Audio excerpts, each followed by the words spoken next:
podcast du Musée des Augustins.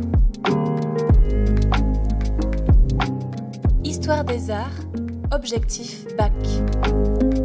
Bonjour à toutes et à tous. Bonjour. Nous nous retrouvons donc pour le deuxième volet de Femmes, Féminité, Féminisme. Oui. Alors, on a vu dans un premier temps que la femme était ange ou démon, elle était soumise au désir de l'homme, elle était montrée également puissante, elle était représentée sous donc différentes images, mais elle entretient aussi avec l'art un autre lien, c'est celui de la femme créatrice. Oui, là nous allons plutôt parler des femmes qui vont réaliser des œuvres, donc pas la représentation des femmes, mais plutôt les femmes qui construisent, qui imaginent, qui créent, qui inventent, celles qui sont en fait derrière la caméra, en Tout à quelque fait. sorte. Et on s'aperçoit qu'au musée des Augustins, il y a beaucoup d'œuvres quand même de femmes artistes dans les collections, mais le pourcentage reste très faible par rapport aux hommes, comme dans beaucoup d'autres musées. Oui, et d'ailleurs, pour donner une petite parenthèse chiffrée, aujourd'hui, sur les 1200 musées de France, sur 35 000 artistes, seulement 2304 sont des femmes. On constate donc une invisibilité des femmes comme créatrices, alors que le geste artistique féminin est attesté depuis l'Antiquité. C'est important de le dire quand même. Il a Mais toujours alors, existé. oui, c'est vrai, mais alors pourquoi et quels sont les différents facteurs qui ont contribué à exclure ces femmes au fil des siècles? Oui, alors il y a beaucoup de raisons. Déjà, ces créatrices sont trop souvent restées dans l'ombre d'artistes masculins. Les noms des femmes ont traversé les siècles, mais ils ont souvent été accolés à celui d'un maître, d'un époux, d'un condisciple masculin. Alors, il faut préciser aussi que jusqu'à la Renaissance, beaucoup de productions étaient anonymes. Oui. Mais ça, c'était pour les hommes comme pour les femmes. C'est vrai. Ça n'a pas aidé quand même. Mais il y avait des créatrices et il y avait parfois des artistes qui étaient reconnus de leur temps. C'est important de le dire aussi, elles avaient une reconnaissance institutionnelle. Et puis, pouf, elles sont tombées dans l'oubli. Il y a eu comme une amnésie de l'histoire. L'histoire avec un grand H, évidemment écrite par des hommes. Évidemment. Alors, pourquoi sont-elles moins nombreuses à créer? Parce que leur parcours d'artiste a été semé d'embûches? Oui, ça c'est vrai, c'est important de le dire quand même, c'était pas facile d'être artiste. Déjà, il n'y a pas d'accès aux formations officielles. Il faut attendre la fin du 19e siècle pour que l'école des beaux-arts soit ouverte aux femmes. Et il fallait avoir les moyens pour financer un cursus Oui. artistique dans ces établissements privés, parce que le coût pour les femmes était multiplié par 2 par rapport aux hommes. Bon, c'est vraiment pas facile. Et en plus, si elles arrivent à peindre ou à sculpter, elles ne peuvent quand même pas gagner leur vie en étant artistes. Elles ne sont pas indépendantes financièrement. Elles sont toujours sous le contrôle financier d'un mari ou d'un père. Oui, et de manière générale, il fallait éviter qu'elles soient trop distraites par un travail extérieur au foyer. Elles ne devaient pas se laisser accaparer par quelque chose qui aurait été plus important que leurs tâches domestiques.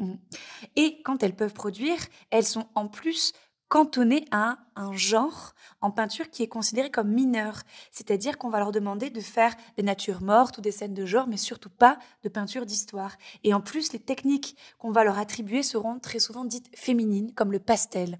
La peinture à huile, c'est pour les hommes. Donc on comprend que quand les femmes sont associées à l'art, elles sont souvent muses, modèles, mais rarement artistes. Mais précisément donc, parlons des artistes Eh oui. à présent. Nous avions terminé le premier épisode avec Amélie Bory-Sorel, cette peintre présente au musée des Augustins. Que nous disent ces tableaux? Oui, alors c'est vrai que Amélie Bory-Sorel, c'est important de parler d'elle, en fait, Oui. avant même de reparler de ses œuvres. On ne l'a pas vraiment présentée avant, on a parlé plutôt d'un de ses tableaux, mais on voulait vous dire qu'elle appartient vraiment à la première génération d'artistes femmes qui se forment dans une académie privée. L'école des beaux-arts n'est pas encore ouverte, mais il y a l'Académie Julian, qui est ouverte aux femmes. Évidemment, c'est plus cher, on l'a dit, pour elle d'intégrer ces ateliers, et elle va se spécialiser dans le portrait. Et puis ensuite, elle reprend la direction de cette académie. Ça, c'est très important. Et pendant qu'elle est directrice, elle continue sa carrière de portraitiste et elle soutient inconditionnellement l'éducation des femmes artistes. Elle encourage les femmes à peindre. Et ça, c'est très important. Et elle va même recevoir une légion d'honneur de son vivant pour sa participation à la transformation de l'image sociale des femmes. Et ça veut dire qu'on reconnaissait son militantisme à l'époque. Absolument. Quel dommage qu'on l'ait oublié aujourd'hui. Oui. Alors, on avait parlé d'elle avec un pastel à la fin du premier épisode, et là, nous pouvons citer un autre portrait qu'elle a réalisé donc au fusain cette fois. Et c'est un même thème, c'est une femme qui à nouveau fume et qui boit du café. Le tableau s'intitule « Après le déjeuner ». Donc une femme affranchie à nouveau, une femme donc fière. Elle est également de profil, le menton redressé, se tenant coude sur la table, main sur les hanches, un brin mutine, elle est pleine d'assurance. Cette femme nous ignore royalement. On est donc très loin des muses et des Vénus idéalisées. Elle ne croise pas notre regard, elle ne pose pas. Mais la place des femmes dans la société commence à changer à cette époque. Il faut redéfinir ce moment-là. Les femmes travaillent, certaines en tout cas, elles gagnent leur vie sans dépendre d'un homme. Et ce portrait témoigne vraiment de cette évolution. On comprend aussi les engagements et les prises de position d'Amélie Boris-Sorel. Tout à fait. Alors, on va remonter un peu le temps dans les collections du musée et on va évoquer une artiste du XVIIe siècle. Oui. Là, l'époque est lointaine, c'est beaucoup plus rare de parler des femmes artistes à cette époque, mais il y en avait. Louise Moyon. Donc, c'est vrai qu'elle est artiste parce qu'elle a la chance de baigner dans un milieu artistique très riche depuis son enfance. Son père, son beau-père, sa sœur étaient peintres. Mais les choix des sujets qu'elle peut réaliser sont très restreints. Elle a interdiction de peindre des nus. C'est le tabou absolu. Elle a interdiction de peindre des œuvres religieuses aussi, parce qu'elle est protestante. Donc, elle ne peut pas représenter des saints. Donc, qu'est-ce qui lui reste ? La nature morte. Mais elle réalise des natures mortes spectaculaires, des petits formats, qui sont des petits panneaux de bois où règne simplicité et rusticité. Et on note qu'il y a un décalage entre un réalisme exacerbé du détail, par exemple les gouttes de rosée sur la peau des fruits, et le côté artificiel de la composition, parce que les abricots dans cette nature morte se superposent les uns au-dessus des autres comme des bulles de savon. Mais on note vraiment combien c'est suave, combien c'est sensuel, la rondeur des fruits, la douceur duveteuse de leur chair. Alors, c'est intéressant de dire qu'elle ne va peindre que pendant 10 années, quand elle est auprès de son père. Mais quand elle se marie, elle n'a d'autre choix que d'abandonner la peinture pour élever ses enfants. Et au XVIIe siècle, il n'y a même pas de sujet, il n'y a même pas de débat sur ce point. Elle peint que 10 ans et elle peint peu d'œuvres aussi. Oui. Et le musée des Augustins en possède quand même 3 de cette artiste. C'est énorme. 3 natures mortes aux fruits. Alors nous pouvons à présent évoquer un tout autre parcours, une autre artiste. Elle s'appelle Élisabeth Louise Vigée-Lebrun et elle a eu le loisir de peindre jusqu'à 87 ans. Ah oui. Pendant des décennies, elle peut s'exprimer. C'est une artiste portraitiste qui donc commence à peindre donc à la fin du XVIIIe siècle. Oui, et dans ses portraits, elle apporte vraiment quelque chose de nouveau. Elle donne du naturel et de la souplesse à ses modèles. Les portraits jusque-là étaient peints par des hommes et proposaient des figures très raides, guindées, sérieuses, très satisfaits d'elles-mêmes, très satisfaits d'eux-mêmes finalement. Mais elle propose autre chose. Et elle nous propose un portrait d'une baronne. En fait, elle est assise sur un fauteuil de style Louis XVI, certes, mais il y a quelque chose de décontracté parce qu'elle se retourne pour nous regarder et elle semble surprise. Donc un peu comme si on la prenait en photo, on a l'impression qu'elle vient juste de se retourner pour nous regarder. Il y a beaucoup de spontanéité. Et on remarque aussi qu'elle est coiffée et habillée selon la mode de l'époque, qui était en fait la mode de la reine Marie-Antoinette. Tout le monde voulait faire comme Marie-Antoinette à ce moment-là. C'était clairement une influenceuse. Et bien la baronne, elle fait tout comme elle, c'est-à-dire qu'elle a ce foulard de soie noué autour du cou à la bergère. Voilà, on a vraiment tous les codes des vêtements de cette époque. Et je pense qu'il est important d'insister sur le fait que Élisabeth Louise Vigée-Lebrun, à la fin du XVIIIe siècle, c'est la première femme en France à vivre de sa peinture. Donc il faut, je pense, saluer la chose. Bien sûr. Alors, c'est une femme donc qui s'affirme à la cour. Marthe vient de vous dire donc son intimité avec la reine Marie-Antoinette, la manière dont elle est protégée par la reine, et insister aussi sur le fait que c'est une mondaine qui sait rebondir parce qu'elle fuit la France juste après la Révolution française et elle continue à travailler jusqu'à la fin de sa vie, puisqu'elle est acclamée et elle est demandée par toutes les cours d'Europe. Alors, on va parler à présent d'un autre portrait réalisé en fait par une autre femme peintre, mais cette fois de la fin du XIXe siècle. J'ai nommé donc Berthe Morisot, et on pense au portrait que notre musée des Augustins donc conserve, à savoir La jeune fille au parc, une œuvre réalisée en 1889. 88. Alors, Berthe Morisot, donc cette femme impressionniste qui a été tout à fait soutenue par son père, donc elle va côtoyer d'autres peintres, elle va rencontrer par exemple Manet, elle est même la muse de Manet, mais Manet va se permettre de retoucher ses tableaux, ce qui est un petit peu encombrant et dérangeant finalement. On va souvent la qualifier de belle-sœur de Manet, ce qui est quand même un peu réducteur. En fait, elle était véritablement admirée et reconnue par ses pairs.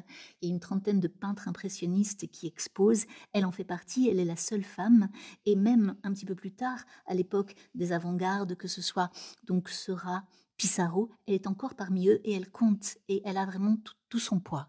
Oui, mais c'est fou de se dire que quand on parle d'impressionnisme, on retient beaucoup plus Manet, Monet et tant d'autres. Et en fait, on oublie Berthe Morisot. Voilà, même si on la réhabilite un peu aujourd'hui oui, quand même. Mais elle est quand même moins connue. Bien sûr. Alors qu'elle faisait partie vraiment de cette figure clé de l'impressionnisme, elle était au début de ce mouvement. Et d'ailleurs, même quand elle meurt, c'est difficile de dire qu'elle est peintre parce que son statut était inscrit comme sans profession. Oui. Comme si c'était pas possible de gagner sa vie en tant que femme peintre. Oui, alors qu'on est quand même bien à la fin du 19e. Pourtant, oui, tout à fait. Mais le combat est encore là. Alors, dans le tableau que nous avons au musée d'Elle, c'est une jeune fille qui est dans un parc, une jeune fille qui est assise sur un banc, elle est face à nous. Ce qui est très impressionniste dans ce tableau, c'est le travail de la touche qui est très libre et les ombres colorées du tableau. Il n'y a pas de couleur qui est sombre, tout est très très lumineux, on est vraiment en extérieur. C'est la peinture de plein air où tout semble vibrer sous l'effet de la lumière. En fait, ce tableau, on dit souvent que c'est plus le portrait d'une saison que le portrait d'une femme, parce qu'on a vraiment cette sensation de fraîcheur, de climat, de printemps, d'harmonie. Vous avez une végétation extraordinaire derrière, qui semble un peu folle, qui prend beaucoup de place et qui est un peu sauvage et qui fait écho en fait à la chevelure lâchée de cette jeune fille. Avoir les cheveux lâchés, c'est être libre aussi. Donc il y a cette liberté-là de la végétation et la liberté de la chevelure. C'est une jeune fille qui est à l'aube de sa vie et qui sourit tout simplement en nous regardant, mais elle ne joue pas à la coquette. Il y a quelque chose de figé et d'un peu énigmatique dans son sourire. Mais ça nous plaît. C'est une présentation assez moderne et on sent que c'est une femme qui représente une femme. Effectivement. Alors, on peut finir avec une dernière artiste sculptrice, cette fois, très célèbre aujourd'hui, bien que redécouverte par un livre seulement en 1982, puis célébrée grâce à un film qui a connu un grand succès en 1988, c'est Camille Claudel. Oui, alors c'est une artiste majeure et encore une fois, on l'associe beaucoup à un homme, comme on a parlé de Berthe Morisot et de Manet. Ici, vous avez Camille Claudel et Rodin. C'est un peu ce duo indissociable. Alors, Rodin, ce grand sculpteur incontesté de la fin du 19e siècle, eh bien, il était le maître de Camille Claudel. Quand elle rencontre Rodin, ça bouleverse évidemment sa vie et son travail. C'est une chance pour elle, mais c'est à la fois le drame de sa vie. Voilà. Et en fait, en plus, Camille Claudel, en plus de cette relation un peu compliquée avec Rodin, dans sa famille, c'était pas simple parce que son père l'encourage à créer, mais il meurt trop tôt et sa mère ne l'encourageait pas du tout. Au contraire, elle voulait qu'elle soit une femme juste à marier. Donc en fait, son génie est complètement gâché et gâché par 30 ans d'internement à l'hôpital psychiatrique. Donc ça, c'est terrible, évidemment. Donc la vie de Camille Claudel est parsemée de génie et de tragédie. Mais elle fait des chefs-d'œuvre extraordinaires et c'est important de dire aussi que les grands chefs-d'œuvre qu'elle réalise, c'est au moment où elle s'est affranchie de Rodin, c'est quand elle n'est plus avec lui. Et on s'aperçoit vraiment que son travail, ses bronzes, ses sculptures proposent vraiment une interrogation inquiète sur la destinée humaine, parce qu'elle a vraiment un goût pour le répertoire mythologique, mais aussi la psychologie et l'intime. Elle aime sculpter les âges de la vie, des enfants qui sont très jeunes et purs, ou des vieillards qui sont cabossés par le temps, ou même des adolescents frondeur, comme c'est le cas avec le buste du musée. Oui, ce buste, en fait, représente Paul Claudel à 16 ans, c'est-à-dire son frère. On est en 1884 quand elle représente ce buste. Et elle va prêter à ce futur écrivain une affirmation qu'elle lui envie. En fait, comme Rodin, elle va parvenir donc avec cette sculpture à libérer la vie de la matière, à donner au bronze une vraie palpitation. Et ce jeune homme donc nous montre sa fierté, presque son arrogance. Il n'a que 16 ans, mais sculpté par les mains de sa sœur, on arrive à voir en fait toute cette affirmation. On dit de ce buste que c'est un buste à l'italienne parce que finalement il y a les épaules, et c'est pour ça qu'on parle de buste à l'italienne. Alors en fait, il est représenté en jeune romain parce que Camille Claudel lui pose sur les épaules un drapé et il y a une pointe de cheveux qui est ramenée sur le front, comme si c'était un jeune empereur. Et c'est vrai que c'est une manière aussi de le magnifier. Et Camille n'essaie pas de créer des effets affectés ou sentimentaux. Elle montre avant tout le mental très fort de son frère. Et donc, il y a un réalisme dans ce portrait. Mais il y a aussi le choix d'aller à l'essentiel sans s'encombrer de la tradition académique. Donc, elle est très moderne, elle est sans concession. Tout à fait, tout à fait. Et vraiment, dans ce portrait, je me dis, on voit vraiment l'admiration qu'elle portait à Oui, son frère, absolument. qui était un écrivain important. Vraiment, c'était lui l'artiste de la famille, hein, selon la mère de Camille Claudel. Mais voilà, on voit le lien qu'elle avait avec lui très fort. C'est vrai. Alors, on peut, en parlant de lien, faire un autre lien quand on parle d'art et des femmes. Et c'est aussi important de montrer comment les femmes, elles peuvent aussi avoir un rôle à jouer dans l'art, autre qu'en étant muse ou artiste. C'est le statut de mécène ou de collectionneuse. Elles peuvent vraiment contribuer à la richesse artistique aussi. Et c'est notre dernière partie sur les femmes mécènes. Ah oui, parlons à présent des femmes mécènes et définissons peut-être ce qu'est un mécène ou une mécène. C'est une personne qui va aider financièrement donc un artiste parce que c'est une personne qui a le goût des arts et la personne va devenir bienfaitrice ou protectrice, comme par exemple Madame de Pompadour à la fin du XVIIIe siècle, la favorite du roi Louis XV, qui avait ce goût prononcé pour l'architecture, pour les arts décoratifs. Mais on peut évoquer que dès le XVIe siècle, les femmes tiennent des salons littéraires et que par leur soutien financier, par leur goût des arts, elles vont aider, elles vont propulser des artistes à donner le meilleur d'eux-mêmes finalement. Oui, elles encouragent, elles ont un rôle important en C'est tout ça. cas dans la création, ouais, tout à fait. Alors, on va parler d'une femme qui est toulousaine, hein, d'une mécène, qui était aussi muse parce qu'elle inspirait beaucoup d'artistes, mais elle a vraiment encouragé aussi les artistes à créer. Une femme toulousaine, on revient au musée des Augustins et on va vous parler de Clémence Isor. Donc là, nous sommes au XVe siècle, hein, donc à l'époque du Moyen-Âge. Et Clémence Isor est un personnage très particulier parce qu'on dit qu'elle est semi-légendaire. C'est un mystère, on ne sait pas en fait à quel point elle est réelle ou à quel point elle est inventée. Mais c'est un personnage important parce qu'on lui attribue en fait la sauvegarde, la restauration du grand concours de poésie. Il y a un concours de poésie qu'on appelle le concours des Jeux floraux qui existe à Toulouse depuis le début du XIVe siècle, qui est une véritable institution. C'est même la première institution littéraire en Europe. Voilà. Et à un moment, Clémence Isor donne son argent à ce qu'on raconte. Elle donnerait tout son héritage à la ville de Toulouse pour sauver ce concours de poésie qui menaçait d'être complètement supprimé.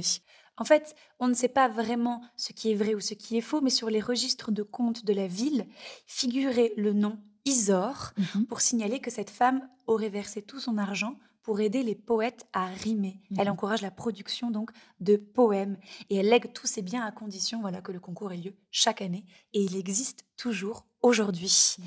Au musée, cette mécène est représentée quand même 7 fois. 7 fois, c'est pas rien. Oui. Mais on va vous parler en fait d'une œuvre qui a été réalisée en fait par une sculptrice. Une sculptrice va donc faire le buste de Clémence Isor en marbre blanc. C'est une œuvre qui fait à peu près un peu plus de 70 cm de hauteur. On est en 1822.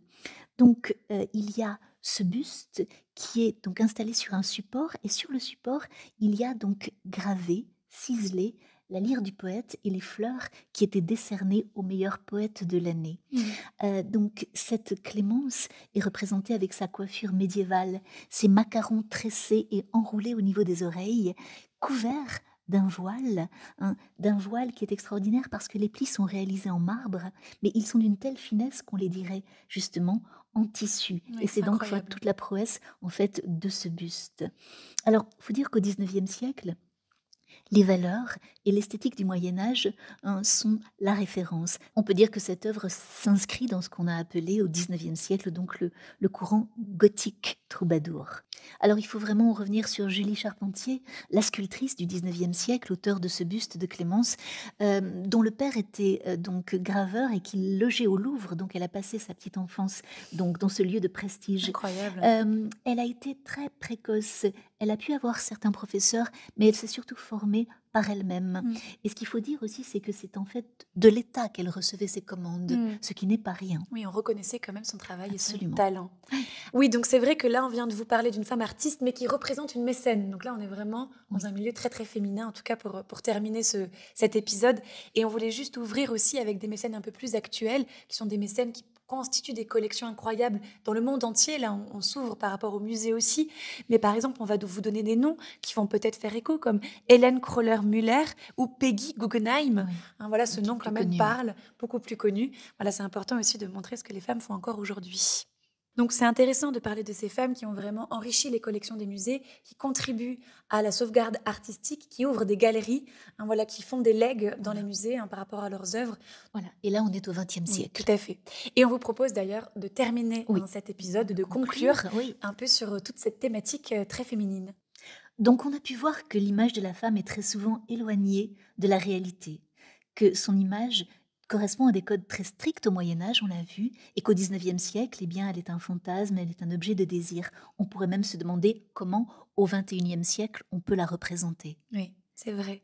En tout cas, c'est intéressant de considérer toutes ces représentations avec un regard actuel, notre regard d'aujourd'hui, parce qu'il nous permet vraiment de comprendre le passé, mais aussi de se poser des questions sur le présent, d'avoir une forme de réécriture, de relecture de tout ça. Et c'est important de questionner ces images et ces représentations féminines, mais évidemment pas de questionner leur exposition. Le musée doit parler de tout ça pour comprendre le passé. Trop de femmes créatrices demeurent donc cependant encore dans l'ombre, mais une mise en lumière est enclenchée. Il y a eu au XXe siècle des mouvements féministes, des combats, des luttes qui ont porté cela. Mais il y a aussi en fait l'importance de la responsabilité donc des musées. Leur politique d'acquisition a un rôle à jouer. Oui, c'est un des grands enjeux des musées aujourd'hui, c'est d'intégrer vraiment les artistes femmes aux collections publiques. Cependant, l'expression même de femme artiste témoigne qu'il demeure un problème. On n'a jamais besoin de préciser homme artiste. Ça, c'est un peu fort. C'est vrai. Alors, de toute cette manière-là, dans tout ce qu'on a pu voir ensemble, c'était important de relier comment la femme avait une place à jouer dans l'art, dans le milieu artistique. On a vu son image, on a vu quand elle était artiste, mais on a vu aussi qu'elle était mécène, mais elle ne fait pas que ça. Elle a d'autres rôles aussi. Elle contribue à la connaissance, à la diffusion, à la préservation, à la conservation aussi des œuvres d'art, parce qu'une femme, elle peut être aussi historienne, scientifique, conservatrice, guide aussi. Dans les musées, on le voit aujourd'hui, les musées sont vraiment peuplés de femmes qui ont un rôle à jouer dans tout ça. Et on en est fiers. Oui.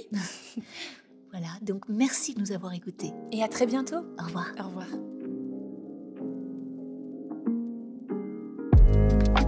Et pour compléter ce podcast, n'hésitez pas à regarder les œuvres sur le site du Musée des Augustins.